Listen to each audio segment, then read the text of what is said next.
So every month at this time for, I don't know, a couple of years now. It's been a while. It's been a I while. think we started during the lockdowns in Yeah, it 2020. was. Yeah, 2020. Okay. So yeah, it's been quite a while. So Mary was Mary Walters. Now it's Mary Gaston. Things have Yes. changed since. A lot has changed. A lot has changed. Mary comes in and joins us to give us a millennial's perspective. And I'm an old man. I've been doing the first loan I helped somebody with was in 1983. And I learned something when I chat with Mary. So I'm always appreciative of you coming in and sharing a whole different perspective, because everybody's got their point of view. I don't, I have millennial kids, so I don't understand all that stuff and whole different world. But I can tell you one thing for sure. The market's changing. Right? I mean, it for 2 years, 3 years, it was like anything that you wanted to sell, it sold. It was you can make money in real estate. You didn't need to really know what you were doing.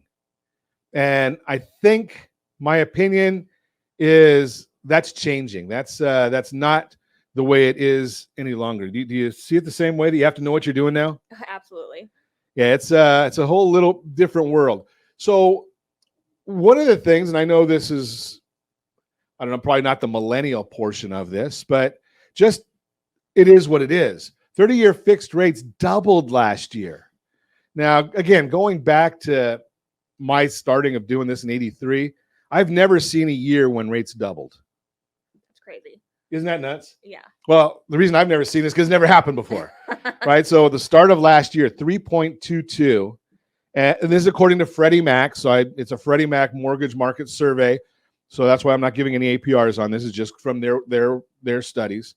3.22 January 6th, December 29th, 6.42. Now, millennials, you guys don't even know that there's a 6 could be in a mortgage rate, right? No, I think when I got into the business, it was like sort of hovering in the 5s, and it's sort of just slowly dropped since then. Yeah, so it's hasn't been there. So now it's 6.42 as of the 29th. We'll watch and see what happens from there. But here's the issue, and this is one of the things that I've watched for a long time, and it's a bit of an anomaly. I understand why it's happening, because we've seen, certain times where we get this weird issues, and it's not really structural. It's from a profit and loss standpoint. So going back to 1972, long time ago, and yes, I was around then. But I was just a toddler, maybe not. So the average spread between the 10-year Treasury yield and the 30-year fixed rate mortgage was 1.7%. So for round math, if we had a 5% 10-year Treasury, that would mean interest rates would be at 6.7 historically. Now, the issue is right now we've got a 2.79 spread. And I know this is getting into the weeds, and the issue becomes, so what's going to give? Because generally we see that history repeats itself. So we've gone from 1.79 to 2.79. And if we were at that same 1.79, that would mean interest rates should be at 5.48 on mortgage rates, but we're not there if we had a normal spread. So what's going to give? Something's got to give. We're going to get back to normalcy. Well, maybe not. Maybe we won't get back to normalcy. But I don't think we'll ever get there. Yeah, that's a whole different subject. But there was a lot of people that were scared when we started seeing the inflation numbers go. Did millennials even care about inflation? Like, well, when? In the last year. I mean, housing. I think that's a hard question to answer, because I think there's I'm going to say yes. Okay. The people I hang around with, yes.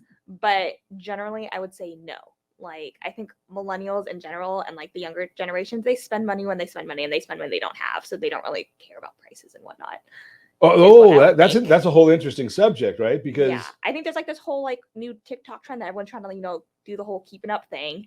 And people spend money, and they all talk about how they spend money that they don't have, just to like keep up with the image. So no, I would say generally they don't care about inflation. Are Now, They complain about how expensive everything, but they're spending the money they don't have anyway so they're on stuff they don't need. spending money they don't have on stuff they don't need, but they want to keep up with the Joneses. That's my quick answer. Okay, so no, but that's a good point, because and ironically enough, the data is all showing that, because savings are down, credit cards are up, the interest rate on credit cards has gone crazy. Right, we'll have that probably tomorrow. I've got the numbers on the spread between where different types of interest was and where it is now. But do the millennials care about any price going up? Does gas prices affect what you're doing? No. Couldn't care. Gonna go fill the car and do what I you still need have to to go do. fill my car up anyway. So if it's $100 where it used to be 50, it doesn't matter. Yeah, it's gonna hurt more, but I'm gonna do it. Gonna still do it. Okay. So with when the panic that came up with interest rates, and I'm going to share with you why what happened. So when we've seen dramatic increases in interest rates, what does that tell somebody? If you have to go buy a property and you have a 7% interest rate, you and I have talked about this before. Okay, so you buy the property now and you pay, you hold your nose and you pay the rate. Absolutely. If rates go down, you just restructure. Exactly. Doesn't matter, right? So we're not worried about it. So now we're starting to. So what ended up happening is the investors all know that that's exactly what's going to happen. Now, when a investor or a lender generates a loan, they've got a lot of fixed expenses that they're trying to spread it out over time. So if the rates are stable and the lenders are spreading those fixed costs over time, they can say, okay, we're going to put $1,000 into it this month and $1,000 next month and $1,000 a month after that. And they do that, say, for 18 months. And then they start making money because people are holding their loans. On average, they were 5.2 years, so they can make some money. Now, when you see that interest rates are coming down and anticipate that maybe you're going to only hold that loan for 6 or 12 months, well, now what the lenders have to do is amortize all those costs up front. They can't do it the way they generally do. So that's why we see these numbers where they had to have a higher spread. Now, as we see a stabilization, now we don't have to worry as much, and we'll start to see those numbers get more in line. Does that make any sense? Did I can't hear you shake your head on radio. Oh, I've told you that. Yes. No, because sometimes I might have shared this with you before. So when I first started doing radio way back when, 2010, I was talking about some things, and I went over to some friend's house for dinner, and the husband is a very successful financial planner, and his wife is a stay-at-home mom. And she looked at me like I was nuts, and because I was asking, what does she think about the radio? She told me she listened to the show and asked her what she thought. She said, I don't understand a darn thing you're talking about. And I think that's true, though. I think most of the stuff goes over like people's heads. Like even me, like the 10-year treasury and the bonds and all that stuff, like that's a little over my head. I have a hard time following that sometimes. And I'm trying to like get more into that and learn all of what those numbers mean. Like I understand like there's a correlation with those and interest rates, but like why? I don't know. And something, that's exactly the point of what I was getting to, is because some of us spend so much time doing what we do, we take for granted that other people understand what we're talking about. Absolutely. So for like a story, I went on a listing presentation on Monday, and these people were like, we don't know an agent. We don't know what the process looks like. We know we need to sell and buy this new house, but we have no clue on anything, because they were first-time home buyers 15 years ago. They haven't bought a home since. So they had no clue on how anything worked. So I really was like trying to slow it down and explain everything, because I just assumed that people know interest rates and this and contingencies and yada, yada. Exactly. And they were just like, whoa, what? And that's exactly my point right now. So when we come back, I want to go dig deeper into what the monthly report is, but I also want to get into Mary's story and something that Mary just shared. And I don't want to get past it because it's really, really important right now. Continue our conversation. Mary Gaston is with us, Realty Pro 100. And before the break, Mary was sharing a story about a family that she spoke with on Monday. Mm-hmm. And the conversation was these people hadn't bought a house in 15 years and didn't understand the market. That, the process. Yeah, just the process in general. I mean, when they bought the condo that they're looking to sell, they were first-time home buyers. So then, like, they just went through the process, and now they're looking to, sell and move up, and they have zero idea of where to start, what to do, like the process. I started going on because we've already found the replacement property where, in negotiations. So I started talking about contingencies and this and that and the timeline to get their condo ready in the market, and they were just like, whoa. We have no clue on any of that. You really need to explain even what contingency means and this. And so the bottom, what I wanted to really unpack there is the need for just not a cookie cutter. They could go online and find a contract to buy real estate, but it's not going to get them that education that you're providing. Absolutely. They needed someone to really slow it down and slow it down and hold their hand. Exactly. Now, did you help them find the condo? 15 years ago? No, I'm sorry. The property they're buying now. Well, yes and no. It's an off-market thing that's going on that actually they were in a will that I'm representing the sell. Oh, so okay. they were in the will and they're interested in buying it. Okay. So I'm putting together the deal for them. Okay, so the bottom line, even in that scenario, so what I was really getting at was you don't need a realtor. Even in this case, you didn't need a realtor to help with the finding a property. Correct. They didn't need me to find They didn't need you to find the property. What they really needed you for was basically contract to close. Yes. And even in that scenario, they may or may not have been looking at gifts of equity and not needing to have any kind of a down payment, or not having a lot of different scenarios that they may not understand in there if had they not talked to somebody who really was educated. Now, if they knew about this 90 days ago, which they may have, they could have gone and got their own real estate license and done the whole transaction, maybe blown themselves up. Yep. And they knew about this in August. Right. So they could have done that. But the bottom line is getting educated and getting some help with it. So I wanted to really, throw that out there. And yes, I do have a real estate license. No, I've never done a transaction. And I'm not qualified to.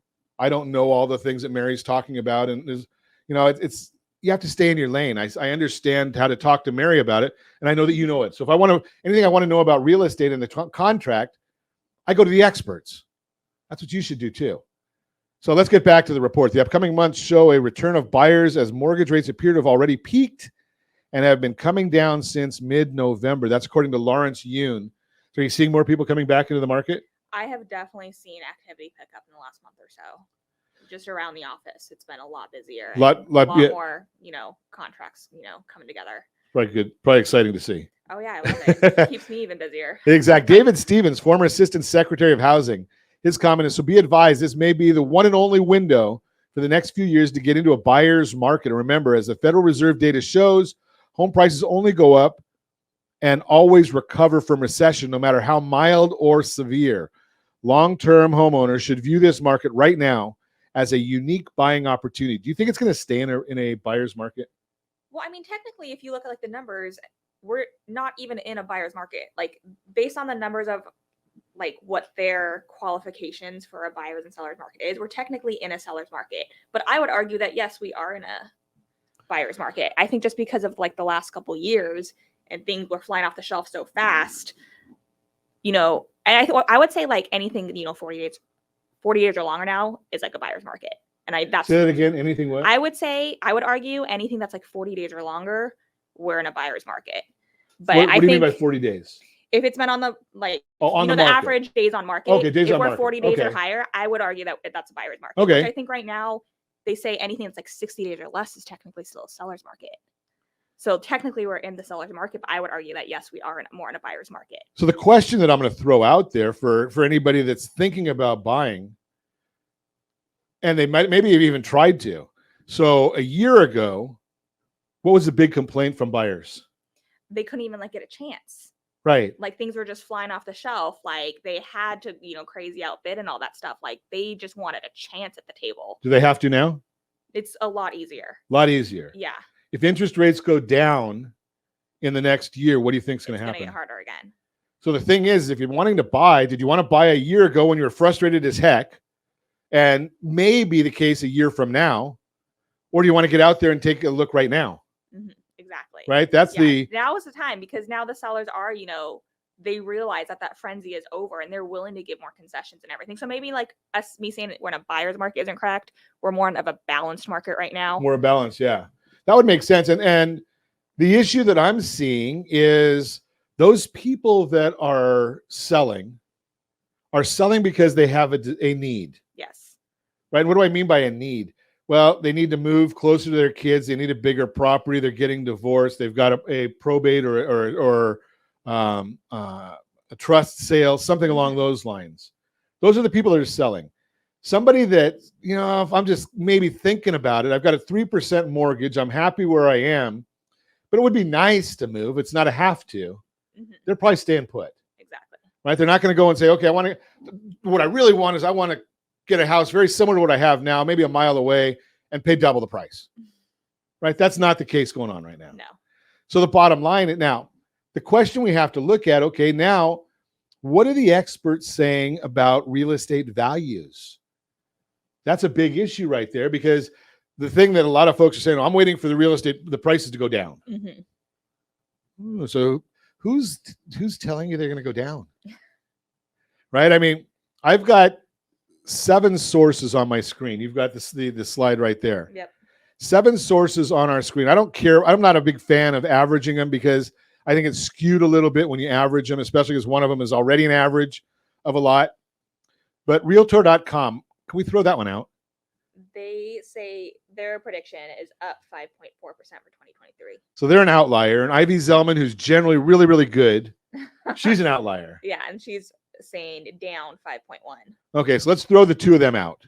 Easy. Right? That makes it simpler, because now we're looking at somewhere between up 2.6 and down 1.5. Yeah, which is pretty stagnant. Yeah, which is not a big deal. Now, I like the 2.6, not because it's an up number, because it's from the Home Price Expectation Survey, and that's an average of over 100 economists around the country in different areas. So that's the one I like the best. Now, that's just my opinion. And as I said before, everybody has an opinion and they all stink. But that's just an educated opinion. I kind of like that one. So we're going to continue with that one. Up 2 points, but it's not a huge, either way, none of the numbers are really huge. No, they're not crazy jumps and they're not crazy falls. Right.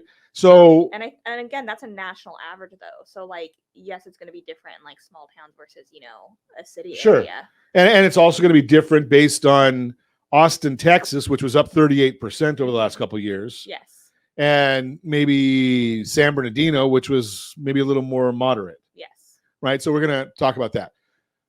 What about home appreciation pre and post pandemic? Let's look at those numbers. We're going to do that when we come back with Mary Gaston, Realty Pro 100, doing our education. It's the Millennial and Old Man series. We do this once a month, looking at some of the numbers from 2 different perspectives. Although, some of the numbers, now that we're dealing with history now, pre and post pandemic numbers, I think we look at them somewhat similar. So home appreciation pre and post pandemic. So if we look from September of 2017 to March of 2020, cumulative real estate was up on a national number 12%. From March of 2020 to September of 2022, real estate was up 38%. It's crazy. Isn't that nuts? And this comes from Nick Timmeros, Wall Street Journal. He's also the person that is the Federal Reserve mole. So he tells us in advance what the Federal Reserve is going to do. They kind of give him inside insight. But the bottom line here is 38%. Now, if something goes up 38%, do we think it's really going to continue that way? Absolutely not. No chance. I mean, I've been doing this a long time. It's just not going to happen. So one of the numbers that we look at is price reductions. And again, national numbers say that we're getting percentage of homes with price reduced year over year a lot more. They're going, the price reductions are, we didn't have price reductions last year. No. Right? I mean, it was basically bidding wars. So you put a property on the market for $1, you're going to get bidding wars up to $2. Yeah, and that's where it really comes into that, like the agents who know what they're doing are going to be the ones to succeed right now, because last year didn't matter what you did, just throw it up on the market, it's going to get sold. Right. And that's not going to be the case. Now, the thesis that I shared earlier is, have home values bottomed out? Well, we're looking at a chart right now, and I'm going to end up sharing this chart. Josh, we'll need to get this in our show notes too. Have home values bottom out 2022 month over month percentage change. And we got data from Case-Shiller. We got it from FHFA, Black Knight, and CoreLogic. Now, we're looking at, and I'm not going to read all these numbers because there's a lot of them on here. But what I want to talk about is, if we look at August of last year, the Case-Shiller says property values dropped 1.1%. FHFA says property values dropped 0.7%. Black Knight said 1%. And CoreLogic said 0.7%. Now, we don't have November and December data yet. But basically, September, the numbers were smaller on all of them. And October, they were smaller on all of them. So did we bottom out in August? The data seems to indicate that, right? I mean, there's no way of us knowing this, but just looking at raw data and having, sharing an opinion, it looks like, and now we look at, okay, what drives real estate values? Well, can I afford it? Mm-hmm. Right? When you talk to people when you talk to the folks the other day, mm-hmm. was their issue the overall price, or was it the issue of, can they afford to do the transaction? Yeah, it's the affordability of it. Yeah, can I make that $1,000, $2,000, $3,000 mortgage payment? Exactly. Does that mortgage payment get easier or harder as interest rates drop? It's obvious. It's a lot easier, right? Mm-hmm. So if I have a $2,500 budget, I can spend more money on the property if interest rates are lower. Yep. Right? So the indication is, if all things are following suit, as interest rates drop, well, we should be able to see the value of the prop. More people come into the market, and that's more demand. And Economics 101 says, if there's more demand and the supply doesn't go up dramatically, well, we're going to start seeing prices go up again. Yeah, and I think that's a big question, though. Like, are interest rates going to drop, or are they going to continue to go up this year? So there's a great question, right? So here's sort of an answer. A lot of people are saying, okay, we're going to go into a recession. Is that fair? Yeah, that's the majority of right. 2023, we'll see some sort of a recession. And recession, the rates normally fall, don't they? Rates, we've never in history come out of a recession before the Federal Reserve started reducing interest rates. Mm-hmm. Now, they don't control mortgage rates, but they kind of follow in line. Yeah. Right. So, and we already talked about the spread. So if we start seeing rates drop, that spread is going to normalize. That's 1% still, or 2% built right into rate drops. Mm-hmm. So we should see that. Now, houses are still selling. When people say, well, no one's buying a house. Well, maybe no one's buying your house. Right? But yesterday, 11,000 houses sold. And the day before, 11,000 houses sold. And today, 11,000 houses are going to sell. Right? And all we're doing there is taking the number of homes sold, 4,090,000 divided by 365, comes out 11,205. So if your house didn't sell, guess what? You don't have an educated realtor, or you're not listening to them. Yeah. And I don't know which it is. Right? So if you want an educated realtor, give me a call at 800-306-1990, anywhere in the sound of my voice. You're going to be able to I'll be able to put you in touch with an educated realtor. Now, I love this because we always breaking the numbers down even further, right? So 467 homes sold every hour, 7.8 homes sold every minute. That's a lot. That's a lot. Yeah. Which the irony is, in the scheme of the world, your office is not huge. No. In a half hour, in 1 30-minute span yesterday, I think I served, 5 or 6 sales? Yes. Transactions, right? So, and that's in one area. Think about that. So the bottom line here is working with people that understand the changing market and how to navigate the market. And I'm going to say 2 words that's going to tell everything you need to know Maybe it's 3 words. It's Joe Biden too. So 3 words that'll tell you everything you need to know about real estate this year. Figure it out. Right? Because the last couple of years, it wasn't that hard to figure it out. Yeah. This year, it's not going to be easy. So there's a lot of different financing options out there, right? You've heard many, many folks talk about buy downs. We've come out with a whole guide on buy downs. I don't even know if I've got a link to that one yet. Do we have a link for the buy downs, Josh? I don't know if that's in there or not, but we'll try and find. If not, I'll get a buy down link in there for you. The buy down guide. We actually made a full guide on understanding temporary buy downs and permanent buy downs. Should you do a buy down? Here's an interesting one. Mary and I were chatting earlier that interest rates under historic norms will drop. Maybe you want to pay a higher interest rate right now because strategy beats rate always. It does every single time. Think about some of these things. There's more listings, right? Do you have a lot of listings that you're seeing coming in? Yeah, there's definitely more listings coming online.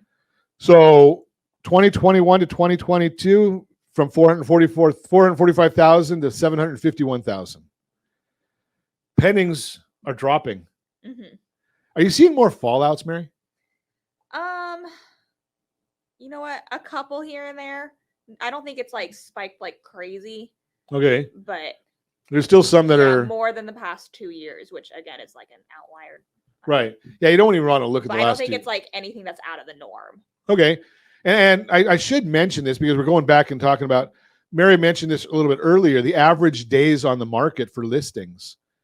Well, we can talk about national numbers. So the national number right now is 24 days, according to the National Association of Realtors. This was as of November.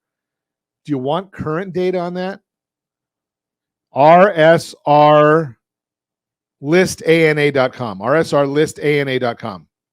That'll actually tell you what the average days are on the market for Anaheim. Do you care? No. But if you go there, you can actually get that report, RSRlistana.com. Get the report, fill in your information, get the report. When the report comes to you, it's going to say, here's all the data for Anaheim. And oh, by the way, any zip code in the United States you can have the data for. So what's another zip code that you know of? 92886. 92886. If you want that data, you go to RSRlistana.com, RSRlistana.com, and get the report, fill in your information, and you can get the information for zip code 92886 right there, the information for you. And if you want it to come to you every week so you can keep up on the market, I'm a numbers nerd, I admit it, right? You can get that information right there. Thinking about buying and selling a house, 800-306-1990. We have a free buyer's guide updated every quarter. RSRHBG.com, RSRHBG.com. The free seller's guide is RSRHSG.com, RSRHSG.com. And I'll get the link. We'll have tomorrow for you the buy down report that we did.